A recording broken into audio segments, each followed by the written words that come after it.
हम कथा सुनाते हैं तो हम 3, साढ़े 3 घंटे 4 घंटे एक आसन में, एक ही आसन में बैठते हैं, और बाकी लोग कभी पाँव आ गए, कभी कैसे। देखिए चलिए कोई नहीं, लेकिन भगवान ने यहाँ पे ऐसा भी कहा है कि आपको अगर ऐसे में भी समस्या हो तो आप सुखासन में बैठो, जैसे आसन में आपको सुख मिलता है, ठीक है। लेकिन कथा सुनने के लिए क्या करना चाहिए? पहले बोले जितासनो, सबसे पहले आसन को जीतो, जित श्वास हो, अपने प्राणायाम के द्वारा अपने श्वास को जीतो। मतलब एक श्वास को आराम आराम से लो, श्वास को जल्दी नहीं लेना चाहिए महाराज, आयु क्षीण होती है श्वास जल्दी लेने से। इसलिए प्राणायाम विधा के द्वारा श्वास को जीतना सीखो। जित संगो, संग, अच्छा संग करो, अच्छे संग में रहो, सत्संग में रहो, संग को जीतो। और जितेंद्रिय, अपनी इंद्रियों को केवल और केवल भगवान की कथा में लगाओ। आंखों से भगवान के दर्शन, कानों से भगवान की कथा सुनो, जिह्वा से भगवान का नाम संकीर्तन करो, है ना। तो अपनी 10 इंद्रियों को बोले भगवान के पीछे लगाओ। कामना एक ही हो, भगवान की कथा सुननी है, ठीक है, अपनी इच्छा को। तो 10 इंद्रियों को जिसने बोले, सबसे पहले अपने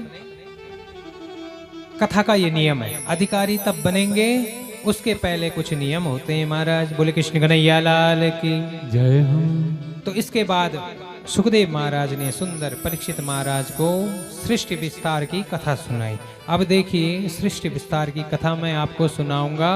आपको सबसे पहले ये बता देते हैं कि सृष्टि लय कैसे होती है और फिर बनती कैसे है, ठीक है। अब आप ध्यान से सुनेंगे कि सृष्टि लय कैसे होती है। बोले कृष्ण कन्हैया लाल की जय हो। बोले कृष्ण कन्हैया लाल की जय। बोले कृष्ण कन्हैया लाल की जय। हमारे भागवत पुराण में, श्रीमद् भागवत पुराण में 12वें स्कंद में 4th अध्याय में वर्णन है महाराज कि जब सृष्टि, पहले ये आपको मैं ये बताता हूँ कि सृष्टि लय कैसी होती है, फिर बनती कैसे है। ध्यान से सुनेंगे हैं। सृष्टि का मतलब क्या है? ये जो ब्रह्मांड है ये बनता कैसे है और ये समाप्त कैसे होता है। तो बोले 1000 चतुर्युगी ब्रह्मा जी का एक दिन है। चतुर्युगी मतलब सतयुग, त्रेता, द्वापर और कलयुग। जब ये चारों बीतेंगे तो एक चतुर्युगी हुआ, और जब 1000 चतुर्युगी बीतेंगे तब ब्रह्मा जी का एक दिन होता है महाराज। इतना बड़ा तो ब्रह्मा जी की आयु क्या है। तो एक कल्प, इसको 1000 चतुर्युगी को एक कल्प कहते हैं। और एक कल्प मतलब जिस दिन ब्रह्मा जी का एक दिन होता है, फिर जब रात होती है तो जिस दिन ब्रह्मा जी की रात होती है उसी दिन ये प्रलय होता है। ब्रह्मा जी के एक दिन में एक बार सृष्टि लय होती है महाराज। इसको नैमित्तिक प्रलय कहते हैं। और प्रलय आने पर, जब प्रलय आने वाला होता है तो उससे 100 वर्ष पहले वर्षा बंद हो जाती है, बारिश होना बंद हो जाती है। 100 वर्ष तक बारिश नहीं होती। अब बारिश नहीं होती तो अन्न धन नहीं, भूख प्यास से लोग एक दूसरे को खाने के लिए दौड़ते हैं, सारी प्रजा क्षीण हो जाती है। और सूर्य अपनी प्रचंड किरणों से समुद्र प्राणियों के शरीर और पृथ्वी का सारा रस खींच लेती है महाराज। जो कुछ हमारे अंदर भी है रस, वो सब खींच लेगा। और इससे क्या होगा कि 100 वर्षों से पहले जब सूर्य वर्षा नहीं होगी तो क्या होगा कि प्रत्येक व्यक्ति कंकाल की तरह हो जाएगा महाराज, और एक दूसरे को ही खाने के लिए दौड़ेगा। फिर क्या होगा कि फिर पृथ्वी पर एक साथ जितना 100 साल के बाद लगातार फिर बारिश होना शुरू होता है। उसके बाद सूर्य भगवान प्रकट नहीं होते, बारिश ही बारिश होना शुरू हो जाएगा। अब बारिश ही बारिश होना शुरू हो जाएगा तो फिर भगवान क्या करेंगे? लय करने के लिए संकर्षण भगवान मुख से प्रलयकालीन अग्नि प्रकट करते हैं महाराज। अब प्रलयकालीन अग्नि के प्रभाव से क्या होता है कि जैसे ही ये पृथ्वी है, पृथ्वी के नीचे 7 तल और 7 ऊपर, ठीक है। तो पृथ्वी का जब प्रलयकालीन अग्नि भगवान अपने मुख से प्रकट करेंगे तो नीचे के जो 7 तल है वो जलने लग जाएंगे। और ऊपर की सूरज की किरणों के कारण ये जो पृथ्वी है ये कैसे हो जाती है, इसमें लिखा हुआ है महाराज। ये मत सोचिएगा कि ये अपनी तरफ से कोई कह रहे होंगे। श्रीमद् भागवत कथा के 12वें स्कंद के 4th अध्याय में है, वर्णन है। उसमें लिखा हुआ है कि जब ये पृथ्वी होगी तो ये कैसे लय कैसे होगी, बोले गोबर का उपला होता है ना, उपला। तो जो गोबर होता है वो जब उसको जलाया जाता है तो कैसे होता है, वो अंगार, दहकता अंगार सा ऐसे हो जाएगा। जब जो गोबर का उपला अंगारे के रूप में दहक रहा होगा तब सैकड़ों वर्ष तक ऐसा ही होता रहेगा। आकाश में धुआं ही धुआं होगा, क्यों, पृथ्वी जलेगी तो धुआं ही धुआं होगा। और ऊपर से सूर्य की किरणें, तो क्या होगा कि धूल के कारण और सूर्य की किरणों के कारण आसमान में बहुत सारे बादल ही बादल बन जाएंगे महाराज। अब जब बादल ही बादल बनेंगे तो असंख्य बादल मंडराने से फिर एक साथ गर्जना होगी और वर्ष तक, कई वर्षों तक भयंकर बारिश होगी, फिर से दोबारा बारिश होगी। और ब्रह्मांड पूरा जो ये ब्रह्मांड है, 7 नीचे के लोग 7 ऊपर के लोग, ये सब जलमग्न हो जाएंगे, सारा जल ही जल हो जाएगा। ठीक है, अब जल ही जल जब हो जाता है तो कहाँ पृथ्वी कहाँ, तो वो उसके जो धूल के कण हैं, जो पृथ्वी जल गई है उसके धूल के कण एक जगह इकट्ठे होते हैं महाराज, ध्यान से सुनेंगे। अब वो एक जगह इकट्ठे होंगे तो जहां वो इकट्ठे होते हैं उसको नारायण की नाभि कहा जाता है। अब कैसे, अगर यहाँ पर कोई तालाब है और बीच में अगर कहीं एक जगह कोई चीज एकत्रित हो रही है, समझ लो वहां नीचे कुछ ना कुछ छिद्र है, तभी होगा ना इकट्ठा। तो ऐसे ही वो नारायण की नाभि है जिसमें सारी पृथ्वी जलकर इकट्ठी होती है। और पृथ्वी का जो गुण है, पृथ्वी को कहते हैं तत्र गंधवती पृथ्वी। पृथ्वी कौन है, गंधवती, मतलब पृथ्वी वो है जिसमें अंकुरण शक्ति है, जिसमें उत्पादन करने की शक्ति है, वही पृथ्वी है। तो जब भगवान के नाभि कमल में पृथ्वी इकट्ठा होगी तो वहां से ही कमल प्रकट होगा महाराज। नाभि कमल से क्या हुआ, भगवान के नाभि कमल से, क्योंकि उस समय केवल और केवल 24 तत्व ही बचेंगे। जब 24 तत्व बचते हैं जिनसे जो है मानव सृष्टि होती है, ठीक है, 5 कर्मेंद्रियां, 5 ज्ञानेंद्रियां हैं, 10 हो गई, और जो है सूक्ष्म तत्व 5 हो गए, और पंच महाभूत 5 हो गए, और अहंकार हो गया, प्रकृति हो गई, अहंकार हो गया, मन हो गया, जो 24 तत्व है यही बचते हैं। अब इन्हीं तत्वों को मिलाकर जो है जब पृथ्वी इकट्ठा होती है तो वहां से नया कमल प्रकट होता है महाराज। अब कमल प्रकट हुआ और इसी कमल से ब्रह्मा जी प्रकट हुए। अब ब्रह्मा जी जब प्रकट हुए तो ब्रह्मा जी सोचने लग गए को हम, मैं कौन हूं सबसे पहले। और यही प्रश्न हमारा भी है, जब बच्चा पैदा होता है तो वो भी को हम कहता है कि मैं कौन हूं। तो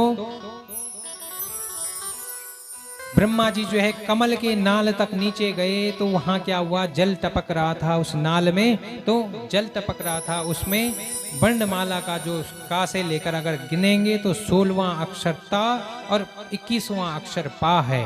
तो तप तप जब गिर रहा था, जल गिर रहा था, तो ब्रह्मा जी समझ गए मुझे क्या करना है, तप करना है। तब हजारों वर्ष तपस्या की, तपस्या करने के बाद भगवान आज ब्रह्मा जी के हृदय में वाणी रूप में आए और वाणी रूप में चतुश्लोकी भागवत दी ब्रह्मा जी को। अहमे वासमे वाग्रे नान्यद्यत् सत्सत्परम पश्चादहम यदि तच्च यो वशिष्येत सोऽस्म्यहम्। भगवान ने वाणी के द्वारा ये कहा कि ये सृष्टि का निर्माण करता भी मैं ही हूँ। बोले किस तरह, जैसे बोले एक मकड़ी जो होती है वो जाल बनाती है, सुबह सुबह दिन भर उसमें रेंगती है और सांझ को उसको समाप्त कर देती है। ऐसे ही भगवान सृष्टि को बनाते हैं, चलाते हैं और फिर श्रृंगार कर लेते हैं महाराज। क्यों? और भगवान ने ही सारी सृष्टि बनाई है। रचा है सृष्टि को जिस प्रभु ने, रचा है सृष्टि को जिस प्रभु ने, वही ये सृष्टि चला रहे हैं। रचा है सृष्टि को जिस प्रभु ने, वही ये सृष्टि चला रहे हैं। जो पेड़ हमने लगाया पहले, जो पेड़ हमने लगाया पहले उसी का फल हम अब पा रहे हैं। रचा है सृष्टि को जिस प्रभु ने वही ये सृष्टि चला रहे हैं। रचा है सृष्टि को जिस प्रभु ने वही ये सृष्टि चला रहे हैं। तालियों की सेवा देते हुए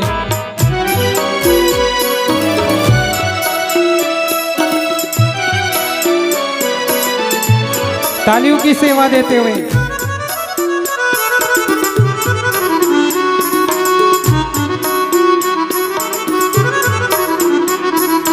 इसी धरा में शरीर पाए, इसी धरा में शरीर पाए, इसी धरा में फिर सब समाए, इसी धरा में फिर सब समाए। है सत्य नियम यही धरा का, है सत्य नियम यही धरा का। एक आ रहे हैं एक जा रहे हैं। रचा है सृष्टि को जिस प्रभु ने वही सृष्टि चला रहे हैं। जो पेड़ हमने लगाया पहले, जो पेड़ हमने लगाया पहले उसी का फल हम अब पा रहे हैं। रचा है सृष्टि को जिस प्रभु ने वही ये सृष्टि चला रहे हैं। तालियों की सेवा देते हुए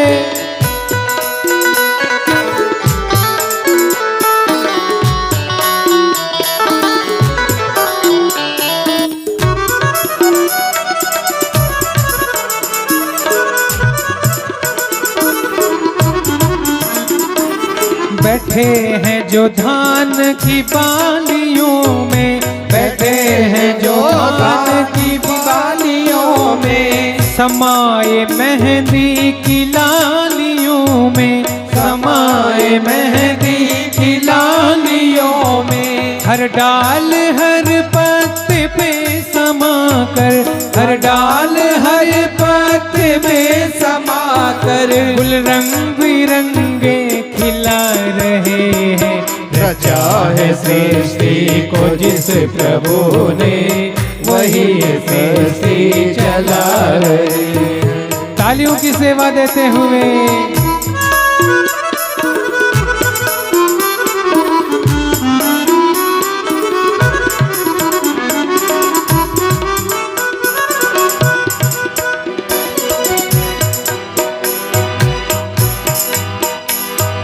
जिन्होंने भेजा जगत में जाना, जिन्होंने भेजा जगत में जाना। देखिए उन्होंने ही भेजा है और वही बुलाते हैं, इसलिए इससे अधिक और कुछ सत्य नहीं है। जो भेजते हैं वही बुलाते हैं, इसलिए लोग दुख करते हैं कि ये चला गया उसका भी दुख, वो चला गया उसका भी दुख। अरे जिसका टिकट जितना वो उतना यहाँ रहा महाराज। जिन्होंने भेजा जगत में जाना, जिन्होंने भेजा जगत में जाना। तय कर दिया लौट के फिर से आना, तय कर दिया लौट के फिर से आना।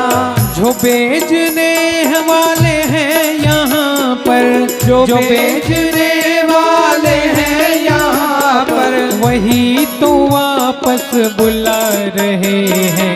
रचा है सृष्टि को जिस प्रभु ने वही सृष्टि चला रहे हैं। जो पेड़ हमने लगाया पहले, जो पेड़ हमने लगाया पहले उसी का फल हम अब पा रहे हैं। रचा है सृष्टि को जिस प्रभु ने वही सृष्टि चला रही है। रचा है सृष्टि को जिस प्रभु ने वही सृष्टि चला रही है।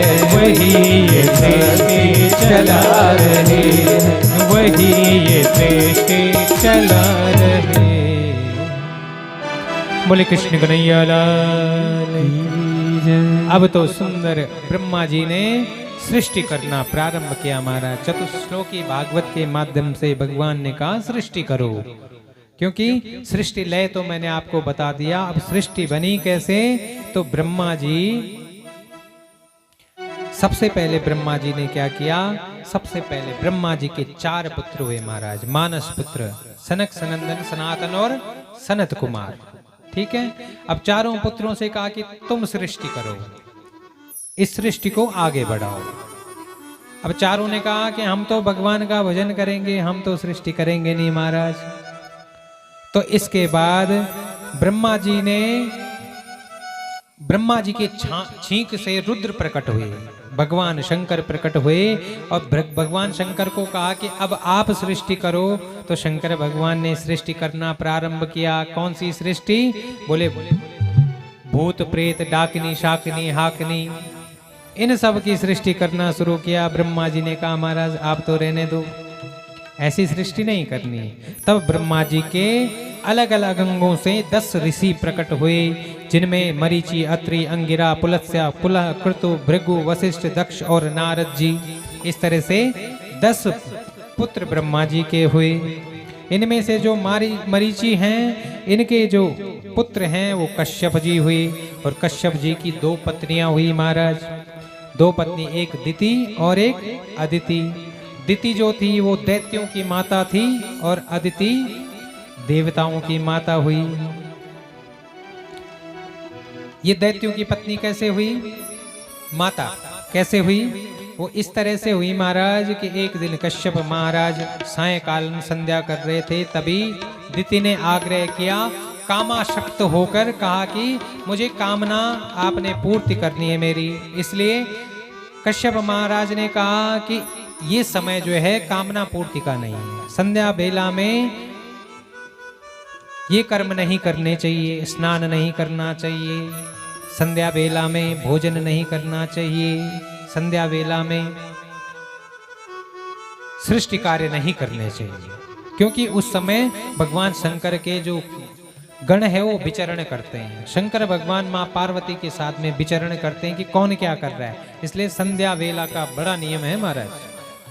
तो जब दिति नहीं मानी तो उनकी कामना पूर्ति की, इसी कारण संध्या वेला में कामाशक्त होने के कारण इनके जो पुत्र हुए वो दोनों दैत्य हुए महाराज, एक हिरण्याक्ष और दूसरा हिरण्यकश्यप। अब हिरण्याक्ष और हिरण्यकश्यपु पैदा हुए तो ये हिरण्याक्ष इतना बलशाली था कि इसने क्या किया, इसने कहा कि भाई मेरे बराबर कोई बलवान हो मैं उसके साथ युद्ध करूं। ये इतना बलशाली था कि पृथ्वी को ही रसातल में ले गया महाराज। इधर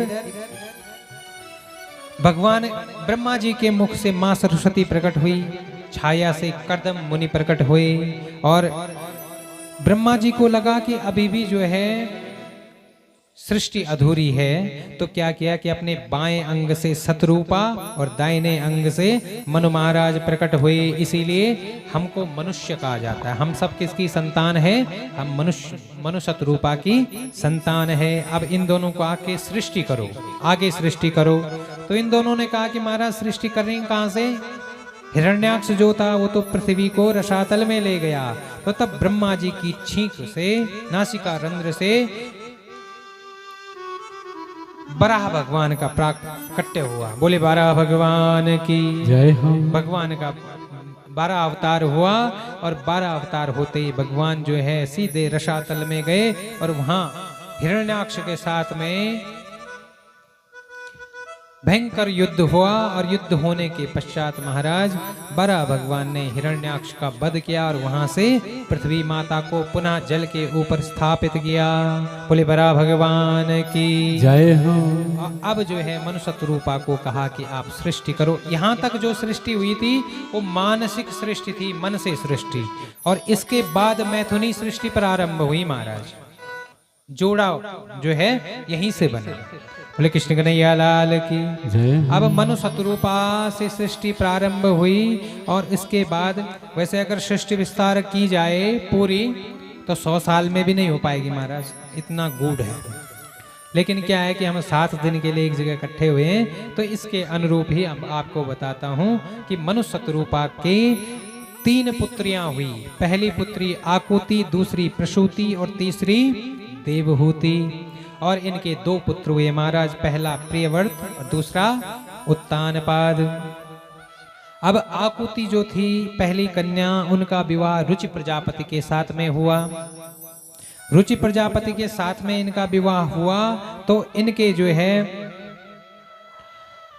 एक पुत्र हुए जिनका नाम यज्ञ नारायण, भगवान यज्ञ नारायण के रूप में स्वयं प्रकट हुए। बोले यज्ञ नारायण भगवान की जय। अब यज्ञ नारायण प्रकट हुए तो कहते हैं कि जो पहला बालक होता है उस पर नाना का अधिकार ज्यादा होता है, उसके नाना का। तो इसके नाना जी इनको साथ में ले गए और तब इनकी एक और कन्या हुई जिनका नाम हुआ दक्षिणा। अब पुत्री का धर्म एक धर्म है जिसमें पुत्री का धर्म के अनुसार इन दोनों का ही विवाह कराया गया महाराज। और इन दोनों का विवाह तब से ही यज्ञ में दक्षिणा देने का विधान है। यज्ञ की पत्नी है दक्षिणा, इसलिए जहां यज्ञ होता है वहां दक्षिणा अपने आप ही आती है महाराज।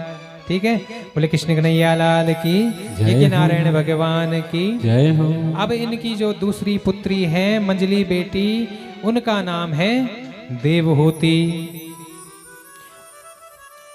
अब देवहूति मैया का विवाह कर्दम ऋषि के साथ में हुआ महाराज। कर्दम ऋषि विवाह नहीं करना चाहते थे, लेकिन भगवान ने आश्वासन दिया कि आपके यहाँ मैं बेटा बनकर आऊंगा। इसलिए कर्दम मुनि ने देवहूति मैया के साथ में विवाह किया। अब विवाह किया महाराज और इसके बाद शर्त रखी एक कि प्रभु आप जब हमारे यहाँ पुत्र रूप में आ जाएंगे उसके बाद मैं सब कुछ छोड़ के वन को चला जाऊंगा। ये जो है तो कालांतर में अब इनका विवाह तो हो गया महाराज, लेकिन विवाह के बाद ही तुरंत जो है कर्दम मुनि आए और अपने तप साधना में बैठ गए महाराज। और तप में बैठ गए और भूल गए कि मेरा विवाह हो रखा है। और तप क्या हुआ, तप में कैसे बैठे, ऐसे अखंड समाधि लगाई कि कई वर्ष बीत गए महाराज। देवहूति मैया उनकी सेवा कैसे करती है, कपड़े से उनको पहुंचती है। आज के समय की बात होती तो आज तो मायके से फोन आ जाता महाराज, छोड़ के आ जा इधर, दूसरा तलाक कर देंगे, ये समस्या। लेकिन उस समय के जो देखिए इन लोगों की पूजा क्यों होती है, बात समझो इस बात।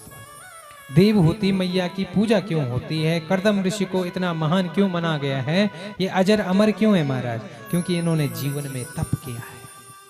और तप क्या है कि कई वर्ष बीत गए लेकिन पति साधना में बैठे हैं, पति की का ध्यान नहीं हटाया। ऐसा नहीं कि अब बहुत हो गई साधना, ग्रस्त जीवन जियो, नहीं, बैठे हैं तो कई वर्षों के बाद जब कर्दम मुनि जागे तो जागकर देखा कि एक बूढ़ी स्त्री उनके सामने उनकी सेवा कर रही है महाराज। बोले कौन है आप? बोले स्वामी मैं आपकी ही दासी हूँ, मैं आपकी ही पत्नी हूँ। आप मेरी पत्नी? बोले हाँ, मैं मनु महाराज की कन्या हूँ और मनु महाराज ने आपके साथ मेरा विवाह किया था, लेकिन आप विवाह के तुरंत ही बाद तपस्या में बैठ गए। कर्दम मुनि बड़े प्रसन्न हुए और आज इतने प्रसन्न हुए महाराज कि तुरंत एक कामुक विमान प्रकट किया और देवहूति को कहा कि तुम जो है सरयू में स्नान करके आओ। तो देवताओं की भी ऐसी कृपा हुई कि जैसे ही देवहूति माता सरयू में स्नान करने गई तो देवलोक से अप्सरा ही उनके लिए उनकी सेवा में लग गई, सुंदर उनको नवयुवती बना दिया महाराज। अब जो कामुक विमान था इसमें देवहूति माता और कर्दम ऋषि ने अनेकों वर्ष जो है विहार किया, भोग किया और कालांतर में इनके यहाँ 9 कन्याएं हुई महाराज। 9 कन्या, इन्हीं 9 कन्याओं को नवदा भक्ति कहा जाता है। श्रवणम कीर्तनम विष्णु स्मरणम पाद सेवनम अर्चनम वंदनम दास्यम सख्यम आत्मनिवेदनम। 9 प्रकार की भक्ति कहा गया क्योंकि ये स्वयं ही भक्ति है महाराज। बोले कृष्ण कन्हैया लाल की। आप सब इधर उधर न देखा करें, मेरे प्रतीक पे नजर है, कौन कथा सुन रहा है कौन नहीं सुन रहा है। ठीक है, तो 9 कन्याएं हुई महाराज। अब आप सोचिए कि 9 कन्याएं हुई और आज एक कन्या हो जाए तो एक ही कन्या की बात सोचते हैं, सोच में पड़ जाते हैं सब लोग, कहीं दूसरी न हो जाए। और 2 हो गई तो उसके बाद तो बस बहू पे अत्याचार करना शुरू। लेकिन आपको एक बात बताता हूं मैं, साइंटिफिक, आजकल बहुत साइंस करते हैं लोग।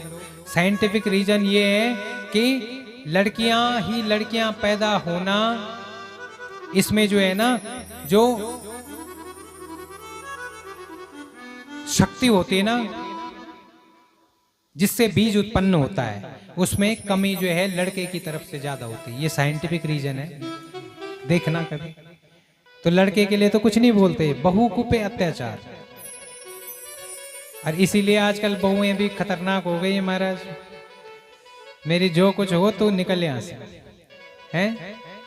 लेकिन तब 9 कन्याएं, आज एक कन्या, भ्रूण हत्याएं हो रही है महाराज। विवाह से पहले ही, क्या कहें आज के समय में, आजकल वो क्या बोलते हैं, लिविंग रिलेशन। ऐसी कुप्रथाएं हमारे देश में आ चुकी है। ये कौन सी है? ये सब पाश्चात्य संस्कृति है, यहाँ की संस्कृति नहीं, हमारे भारत की। हमारे शास्त्र, हमारे धर्म ऐसा कहता ही नहीं। ये सब कहाँ की संस्कृति है? ये विदेशों की संस्कृति है। उन लोगों ने हमारी संस्कृति अपना ली और हमने उनकी। हम अंग्रेज बन गए, वो सब साधु संत बन रहे हैं आजकल। देखो आप वृंदावन में कई जगह जाके देखो। और यहाँ ये स्थिति है कि क्या कन्याओं को, अरे एक बार सोचते नहीं कि वो जीव, वो कन्या जो है बाहर आना चाहते हैं। नवरात्रि आते हैं, ढूंढने जाते हो, पूरे गांव में ढूंढने जाते हो। 9 कन्याएं, आज के समय में 9 कन्याएं इकट्ठी नहीं हो पा रही महाराज। ये स्थिति है आज। स्थिति ऐसी है कि 9 कन्याएं हम एकत्र नहीं कर पा रहे हैं। इसका कारण क्या होगा महाराज? इसका कारण ये कि ही है कि ऐसा लगता है लोगों को कि कन्या हो गई, पराया धन है, इसके लिए दहेज की। और सबसे बड़ा भ्रूण हत्या का कारण है दहेज। अगर दहेज नहीं होता तो कन्या को भी वैसे ही पाला जाता। अरे कन्या, तुम्हारा पुत्र तो एक ही कुल को सुधारता है, लेकिन कन्या है जो 2-2 कुलों को सुधारती है महाराज। कन्या साधारण नहीं है। जिसने कन्या धन जना नहीं, बेटी की विदाई क्या जाने भाई, क्या जाने। जिसके पैरों में फटे न पेवाई, वो पीर पराई क्या जाने भाई, क्या जाने। पाल पोस कर बड़ा किया, वो बेटी चली अपने ससुराल। जिसने कन्या को विदा ना किया, जिसने कन्या को विदा ना किया, वो बेटी का बिरह वो क्या जाने भाई, क्या जाने। जिसने कन्या धन जना नहीं, बेटी की विदाई क्या जाने भाई, क्या जाने। अरे जिसकी बेटी ही नहीं है, वो क्या जाने कि बेटी की विदाई कैसे होती है महाराज। वो बेटी ससुराल में जाकर पहले अपने पिता के कुल को सुधारती है और उसके बाद अपने ससुराल में जाकर अपने पति के कुल को सुधारती है महाराज, वंश को बढ़ाती है। उस बेटी का आज भ्रूण हत्या हो रही है। मैं तो ये समझ नहीं पाता कि लोगों के अंदर जो ये करुणामयी हृदय था वो कहाँ गया।